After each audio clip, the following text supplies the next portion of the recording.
오늘 말씀을 시작하면서 한 가지 문장, 질문이 될 수도 있죠. 한 가지 문장을 여러분들께 이렇게 말씀을 드려보고자 합니다. 나는 오늘만 바라보며 사는가? 아니면 하나님의 때를 바라보며 오늘을 사는가? 어렵게 들리실 거예요. 나는 오늘만 바라보며 사는 삶을 살아내고 있는가? 아니면 하나님의 때를 바라보며 오늘을 살아가는가? 이 날짜, 오늘, 내일 이런 말에 대해서 굉장히 여러 가지 유명한 이야기들, 명언과 같은 말들이 있죠. 무슨 말이 있습니까? 내일을 바라보며 사는 사람은 오늘만 바라보는 사람한테 이길 수 없다. 이런 이야기도 있고요. 네. 오늘 한 번 더, 한 걸음 더 나아가면 내일 더 편안한 삶을 누릴 수 있다. 이런 비슷한 격언들도 있죠. 공부하는 학생들한테도 오늘 네가 잠을 덜 자고 공부를 하면 미래에 너의 잠자리가 편안해질 거야. 이런 얘기도 하고요. 오늘과 내일, 그다음에 미래에 대한 이야기들, 최선을 다해 살아가라는 이야기들, 여러 가지 삶의 태도에 대해서 말할 때 오늘, 내일, 미래, 과거의 일 이런 것들을 많이 인용하여서 이야기하곤 하죠. 네, 우리 믿는 그리스도인들은요, 오늘을 살아갈 때 오늘을 어떤 날로 바라보아야 하는가? 매일매일의 삶의 자리 가운데 반복되는 하루 중에 내가 지금 이 순간을 살아가는 이 날을 오늘로 정의하고 살아갈 것인가? 아니면 하나님의 때에 따라서, 하나님의 인도하심을 따라서 우리가 살아가는 그 순간 가운데 지금을 바라보고 있는가?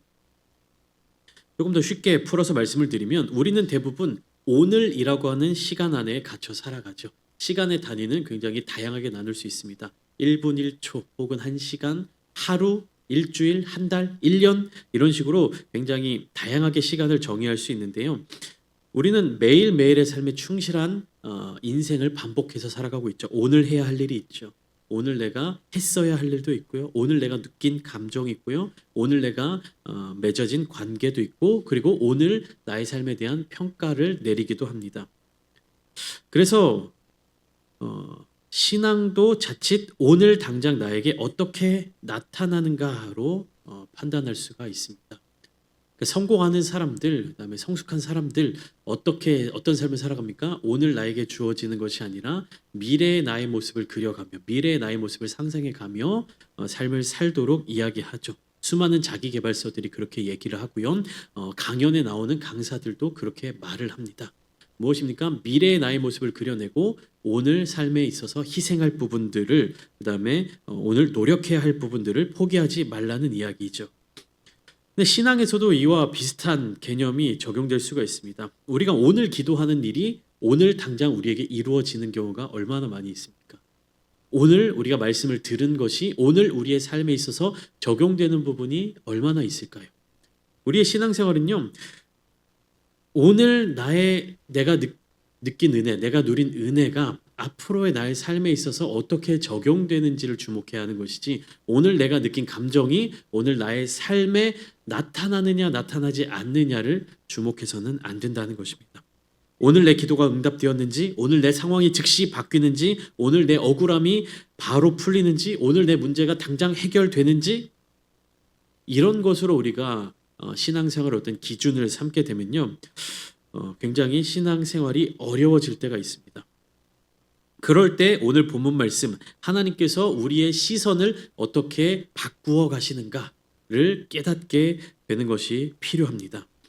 하나님은 오늘 우리에게 나타나는, 오늘만 살아가는 우리를 잠깐 멈춰 세우시고 하나님의 때를 바라보도록 만들어 주신다는 겁니다. 오늘 내가 이룬 일에 대해서 바라보는 것을 멈추고 하나님께서 이루실 일들에 대해서 우리에게 말씀해 주신다는 거예요.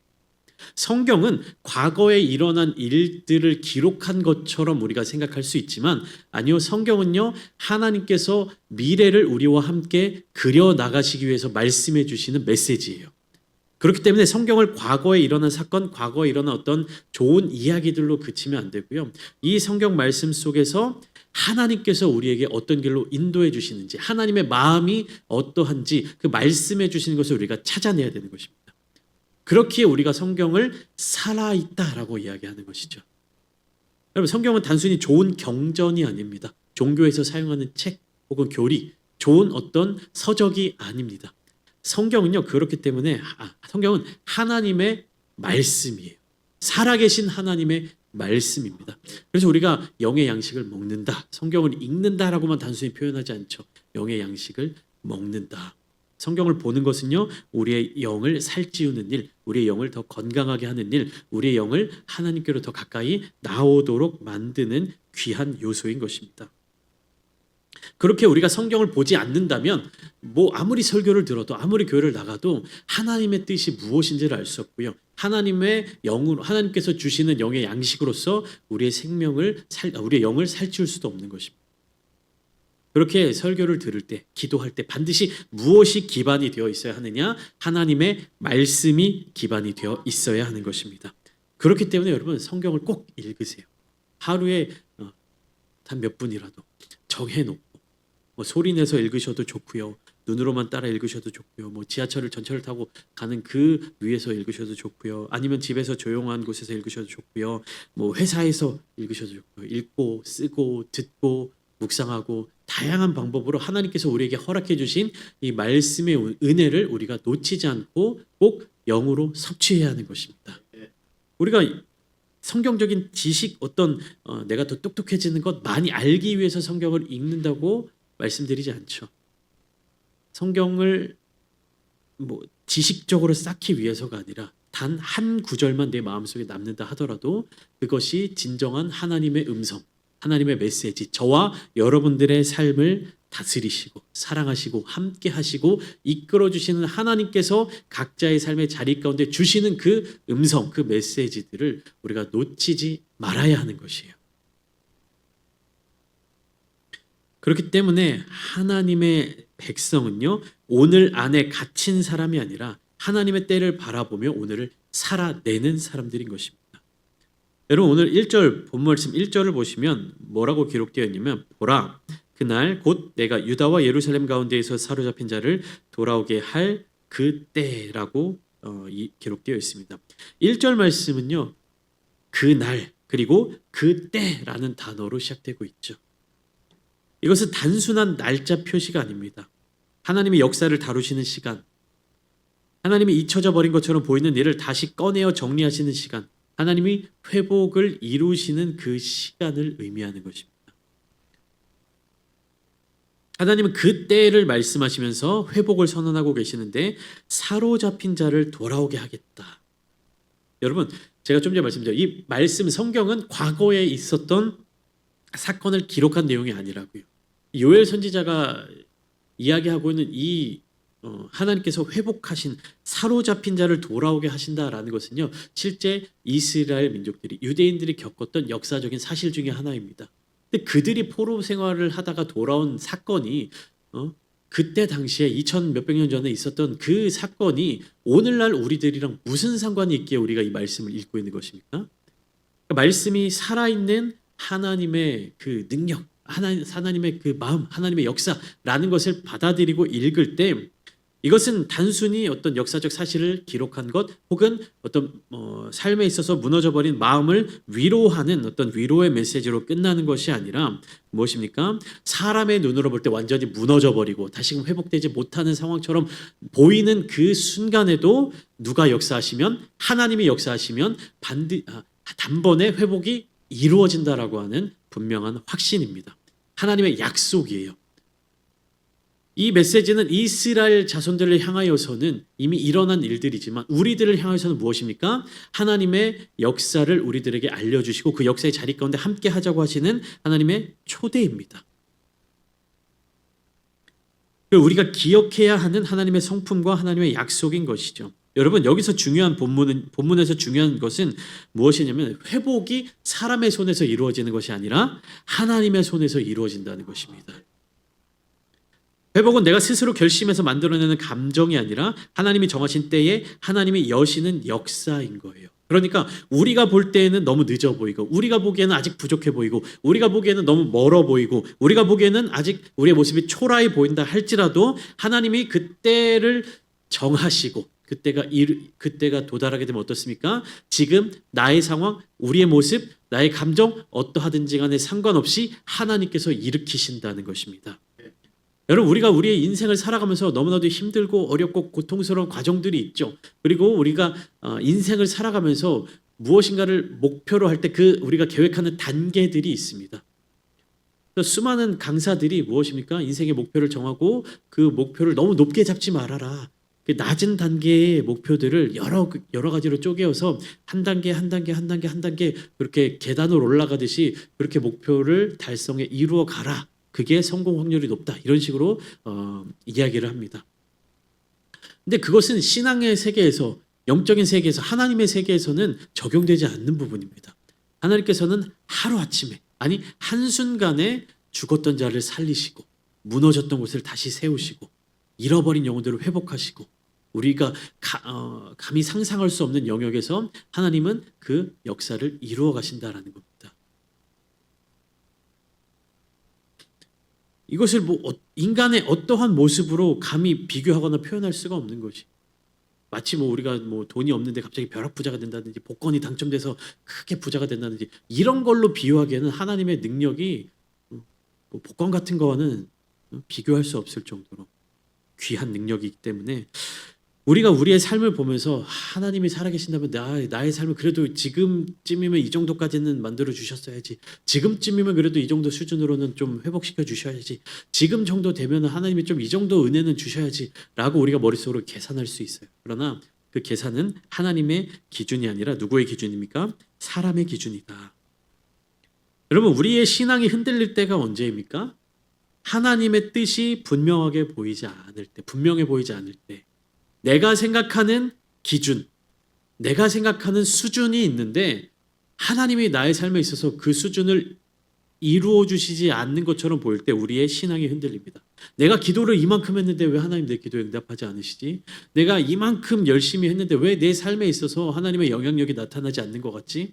왜 우리 교회는 이렇게까지 하나님 앞에 열심을 다해 기도하고 충성하는데 왜 우리 교회는 여전히 이렇지? 다 무엇입니까? 인간의 판단, 그리고 인간의 수준, 인간의 계획입니다. 이럴 때 우리 마음을 가장 강하게 흔드는 것이 바로 낙심이에요. 낙심. 내가 기대하는 것, 우리가 신앙생활하면서 반드시 기대하는 것들이 있죠. 근데 그 기대가 이 시기에 이루어지지 않을 때, 그때 우리는 낙심하게 됩니다. 그때 우리는 오늘만을 바라보며 결론을 내리기가 쉽습니다. 이제 안 되는구나.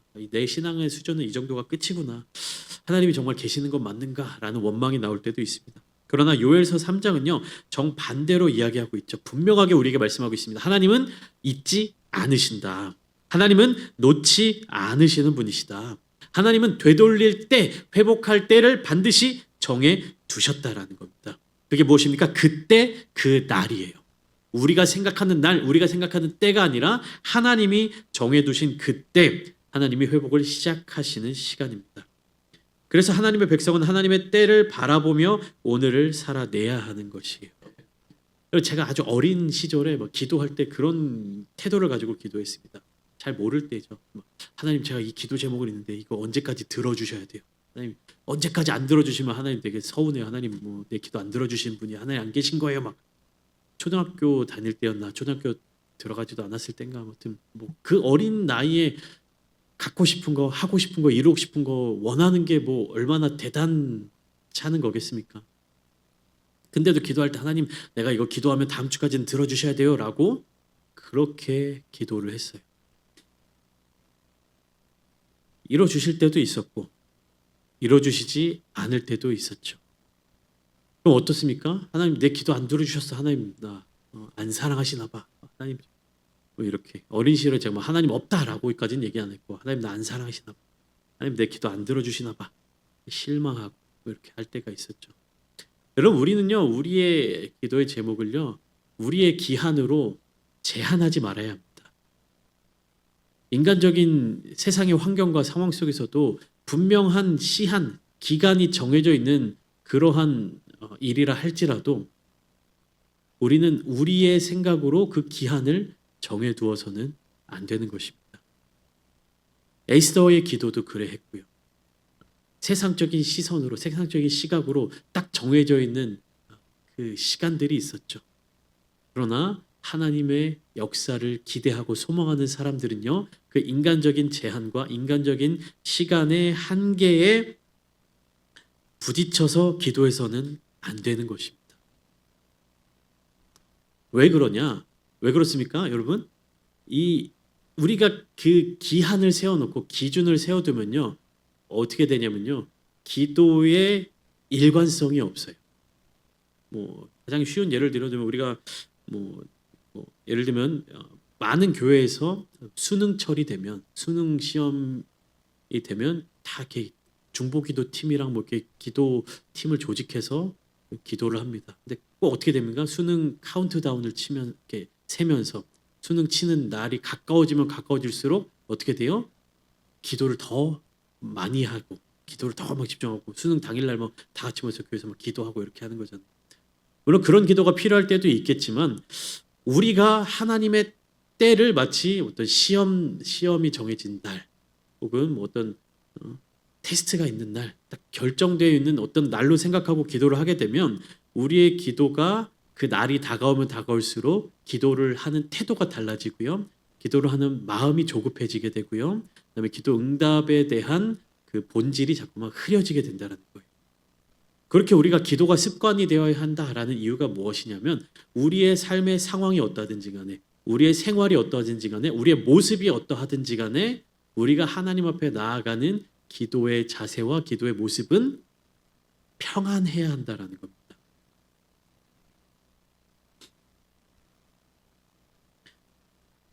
오늘까지는 아무런 변화가 없어 보이지만 내일 새로운 변화가 일어날 수 있는 것이고, 오늘까지는 아무런 역사가 일어나지 않는 것 같지만 내일 새로운 역사가 바뀌게 될 수도 있는 것입니다. 사울이 블레셋과의 전쟁 가운데서 사무엘이 약속한 시간에 오지 않자 어떻게 했습니까? 자기가 주관해서 제사를 드렸잖아요. 왜 그렇습니까? 사무엘 선지자가 이때까지 오기로 했는데 안 왔다. 사무엘 선지자가 이때까지 와서 제사를 드려야 되는데 안 왔다. 사울의 마음속에 뭡니까? 하나님 앞에 제사를 드려야 전쟁에서 이길 수 있다라고 생각을 한 거예요. 하나님의 능력을 전쟁에서 이기는 힘으로 이용하려고 했던 것이죠. 그러니까 사무엘 선지자가 약속한 기한이 되었음에도 도착하지 않자 어떻게 된 겁니까? 하나님께 드리는 예배가 무엇인지, 하나님께 드리는 기도가 무엇인지 그 본질을 잊어버린 채 그 의식만 치러버린 거예요. 그때 하나님이 사울을 버리셨어요. 여러분, 우리의 기도도요, 하나님이 일하시는 것을 기다리고 소망하며 그 역사의 자리 가운데 증인으로서의 태도를 가져야 되지, 하나님 이때까지 일 안 하시면 제가 내 마음대로 합니다. 하나님 이때까지 내 기도 안 들어주시면 그때는 내 방법대로 합니다. 이렇게 기한을 정해놓고 하나님을 협박하는 그러한 게 우리의 기도가 되어서는 안 된다라는 것이죠. 여러분, 반드시 기도는 하나님의 때를 기다리는 우리의 결단이 되어야만 하는 것입니다. 본문은요, 분명하게 하나님이 그날과 그때에 회복하겠다라고 말씀하시면서 2절 말씀처럼 법적인 용어들을 사용해서 이렇게 이어가십니다. 내가 만국을 모아들이고 여호사밧 골짜기에 내려가서 내 백성 곧 내 기업인 이스라엘을 위하여 거기에서 그들을 신문하리니. 이스라엘을 위하여서 다른 모든 열방과 백성들을 신문하시겠다, 판결하시겠다라고 말씀하시는 거예요. 지금 이스라엘 상황은 어떻습니까? 이방인들로 인해서, 외부의 세력들로 인해서 되게 고통당하고 여러 가지 자연재해와 환경으로 말미암아 열악한 상황 속에 놓여 있습니다. 근데 하나님께서는 그 모든 것들을 어떻게 하신다고요? 신문하신다, 판결하신다, 심판하신다. 다른 성경에서는 또 어떤 의미로 되어 있습니까? 하나님이 보복하신다, 하나님이 보응하신다. 여러분, 요엘 3장의 성격을 우리는 여기에서 분명하게 보게 되는 거죠. 그때 그 날은요, 단지 좋은 시대, 편안한 시대, 따뜻한 위로의 시대가 열리는 것이 아닙니다. 그때는 하나님께서 역사를 정리하시는 시간입니다. 그리고 그 정리는요, 반드시 하나님의 공의가 포함되어 있는 것이요. 무엇입니까? 쉽게 말하면 내 백성 그리고 내 백성 아닌 자, 이것을 딱 하나님께서 구분지어서 내 백성은 회복시키시고 내 백성은 위로하시고 내 백성이 아닌 자들은 백성들의 원수들은 어떻게 한다? 하나님이 심판하신다. 하나님이 열방을 판결하시는 이유는 2절 후반부에 분명하게 나타납니다. 이는 그들이 이스라엘을 나라들 가운데 흩어버리고 나의 땅을 나누었다. 열방은 하나님의 백성을 흩었고 하나님의 땅을 제 마음대로 나누었습니다. 무엇이냐? 하나님이 살아계신다라는 사실을 무시하고 살아간다는 거예요. 하나님의 땅을 나누었다, 하나님의 백성을 흩었다라는 것은요, 하나님의 살아계심에 대해서 이방인들이 그래서 인지하지 못하고 살아갔다라는 것입니다. 그래서 그 죄악된 모습들이 3절부터 나타나고 있어요. 또 제비 뽑아 내 백성을 끌어가서 소년을 기생과 바꾸며 소녀를 술과 바꾸어 마셨음이라. 기생, 술, 이거는 뭡니까? 향락이에요. 향락. 인생의 향락을 누리기 위해서 하나님의 백성들, 하나님의 뜻, 하나님의 질서를 어지럽힌 것입니다. 또 5절을 보면 이렇게 말하죠. 곧 너희가 내 은과 금을 빼앗고 나의 진귀한 보물을 너희 신전으로 가져갔다. 이것은 단순히 어떤 재정적인, 단순히 어떤 금전적인 그런 말을 하는 것이 아니라 하나님의 것, 하나님의 소유를 함부로 행했다라는 것을 의미합니다. 마지막으로 6절에서는 또 말합니다. 또 유다 자손과 예루살렘 자손들을 헬라 족속에게 팔아서 그들의 영토에서 멀리 떠나게 하였습니다. 하나님의 백성, 하나님께서 그곳에 머물러 살아가도록 명령하신 하나님의 백성, 하나님이 거기 있으라고 하셨는데 누가? 이방인들이 하나님의 백성을 억지로 다른 곳으로 끌고 갔다라는 것입니다. 하나님이 머물게 하신 것을 방해한 것입니다. 회방한 것이죠.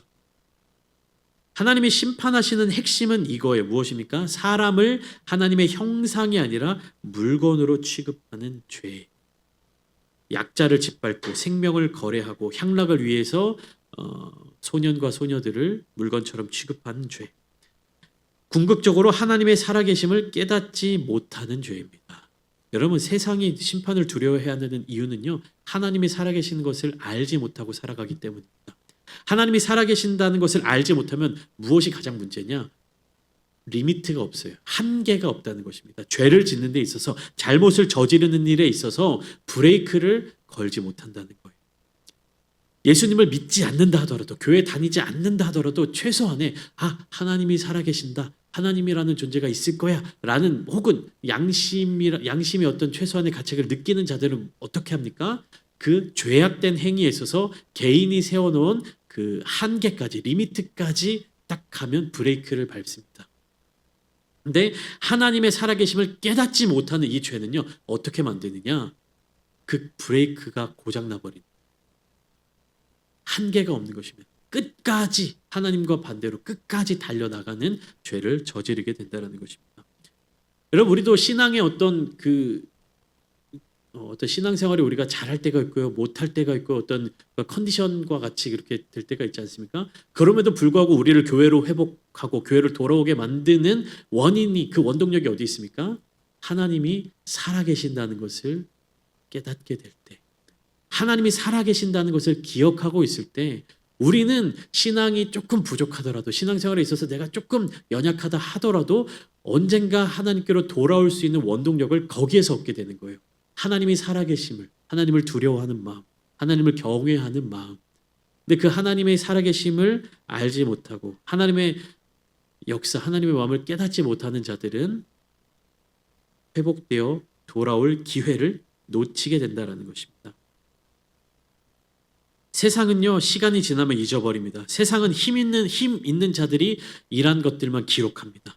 그러나 하나님은 다르죠. 하나님은 잊어버리지 않으십니다. 하나님은 기억하시고 기록하시고 그때에 불러내어 반드시 판결하시는 분이십니다. 우리가 믿는 하나님은 마음만 위로해 주시는 하나님이 아니라 거룩과 공의로 다스리시는 하나님이십니다. 여러분, 성령의 은혜는요, 우리가 조금 더 편안하게 신앙생활을 하도록 만들어주는 능력이 아니라고 말씀드렸죠. 성령의 은혜, 성령의 능력은요, 우리가 더욱더 하나님 앞에 하나님의 때를 기다리고 하나님의 살아계심을 절절하게 느끼며 살아갈 수 있도록 돕는 능력인 것입니다. 그래서 성령의 은혜는 우리를 덮어두고 넘어가는 신앙이 아니라 하나님 앞에서 더욱더 정직하게, 더욱 거룩하게, 더욱 사람을 살리는 삶으로 이끌어 주신다라는 것이죠. 하나님은 7절과 8절 말씀을 통해서 또 너희가 행한 것을 너희 머리에 돌리겠다라고 말씀을 하십니다. 우리는 여기에서 하나님의 정리가 무엇인지를 분명하게 볼 수 있어요. 이것은 감정적인 복수가 아니라 어긋나버리고 뒤틀려버린 질서를 바로잡는 하나님의 공의로운 정리입니다. 하나님은 열방이 행했던 방식 그대로 그 죄를 되돌리신다고 말씀을 하시는 거예요. 하나님은 죄를 가볍게 여기지 않으십니다. 하나님은 악을 그냥 넘어가지 않으신다라는 거예요. 그렇다면 성도 여러분, 우리는 이 공의로움 앞에서 하나님의 이 능력 앞에서 어떻게 서야 합니까? 우리는 한편으로 하나님의 정의로움을 보면서 위로를 얻습니다. 내가 당하는 억울함, 내가 지금 겪고 있는 이 감정적인 슬픔, 나의 이 감정들을 하나님이 아신다라고 하는 그런 것을 통해서 우리는 위로를 얻습니다. 그러나 동시에 우리는요, 위로만 얻어서는 안 돼요. 하나님 앞에 두려움을 얻고 서야 합니다. 왜냐하면 이 공의로움은요, 남의 죄만 드러나는 것이 아니라 나의 죄도 드러나고, 남의 죄만 심판을 받는 것이 아니라 나의 죄도 심판을 받게 되기 때문입니다. 여러분, 그 날에 그때에 하나님이 모든 것들을 다 정리하시고 신문하실 때 나는 과연 안전한가? 나는 과연 하나님 앞에 떳떳하게 서 있을 수 있는가? 여러분, 바로 여기에서 복음이 필요한 거예요. 예수님이 그것을 위해서 이 땅에 오신 것입니다. 누구도 하나님 앞에서 떳떳하고 바르게 서 있을 수 있는 사람이 없습니다. 그렇기 때문에 하나님께서 예수님을 우리들에게 보내주신 것입니다. 하나님의 그 공의로움이 충만한 사랑으로 변화되는 힘, 예수 그리스도의 십자가 능력입니다. 우리가 하나님 앞에서 살아남을 수 있는 길, 우리가 하나님 앞에서 온전히 서 있을 수 있는 길은 우리 스스로의 힘으로 죄를 안 짓고 깨끗하게 하고 하나님 앞에 떳떳하게 고개를 들고 하나님, 나 이렇게 바르게 살았습니다 라고 우리의 의로움을 자랑하는 것이 아니라 예수 그리스도의 십자가를 붙들고 이 십자가의 은혜에 내 죄를 다 넘기고 내 죄를 다 옮기고 그 모든 옮기는 과정들을 우리가 우리의 입술과 마음으로 고백하는 일이어야만 하는 것입니다.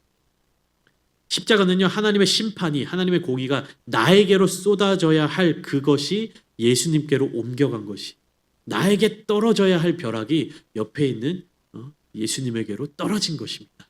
나에게 떨어져야 될 심판이 예수님에게로 떨어진 것이. 그렇기 때문에 우리는 회개함으로 주께 돌아올 수 있고 그리스도 안에서 용서를 받을 수 있고 그때의 심판을 두려움이 아니라 구원의 소망으로 바라볼 수 있습니다.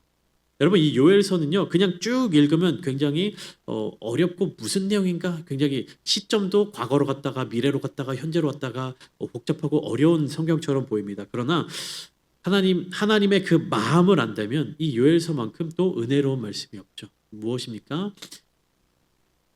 우리의 어떠함이 아니라, 우리의 모든 상황과 환경이 아니라, 내가 지금 처해 있는 이 모습이 아니라 하나님께서 우리를 계속해서 지켜보아 오셨고 그날 그때가 이를 때 하나님이 우리를 온전히 회복해 주실 것이다. 그 회복의 소망을 주는 메시지인 것입니다. 여러분, 지금 여러분들이 살아가는 삶이 힘드십니까? 어려우십니까? 하나님이 살아계시지 않는 것처럼 느끼십니까? 혹은 애타게 하나님을 찾고 기도해도 응답해 주시지 않는 것처럼 느껴지십니까? 그러나 하나님의 때를 기다리십시오. 하나님의 날을 소망하십시오. 그때가 오면 인간의 모든 감정과 우리의 모든 어떠함을 다 초월하여 하나님께서 우리의 능력보다, 우리의 기대보다 더 큰 은혜와 사랑으로 우리를 회복해 주실 것입니다. 아멘. 사랑하는 성도 여러분, 오늘만 붙잡으면 조급해집니다. 오늘만 바라보며 신앙생활하면요, 우리 마음이 불안해집니다. 가까운 미래만 붙잡게 되면요, 우리는 초조해집니다. 그러나 하나님의 때를 붙잡으면 오늘을 이겨낼 힘을 얻게 되는 것입니다. 오늘 이 날의 삶이 어렵다 할지라도, 오늘 이 순간의 삶이 괴롭다 할지라도 그날 그때 우리를 회복해 주실 하나님의 그 마음을 믿으며 붙잡으며 오늘 하루를 살아내시기를 축복합니다. 그때에 하나님이 반드시 우리를 회복해 주실 것이고 반드시 하나님께서 정리해 주실 것이고 하나님의 역사 가운데 우리를 하나님의 동역자로서, 하나님과 동행하는 자들로서 세워주실 줄 믿습니다. 그런 믿음을 가지고 이번 한 주간도 함께 은혜로 살아내시는 저와 여러분들 되시기를 예수님의 이름으로 축원합니다.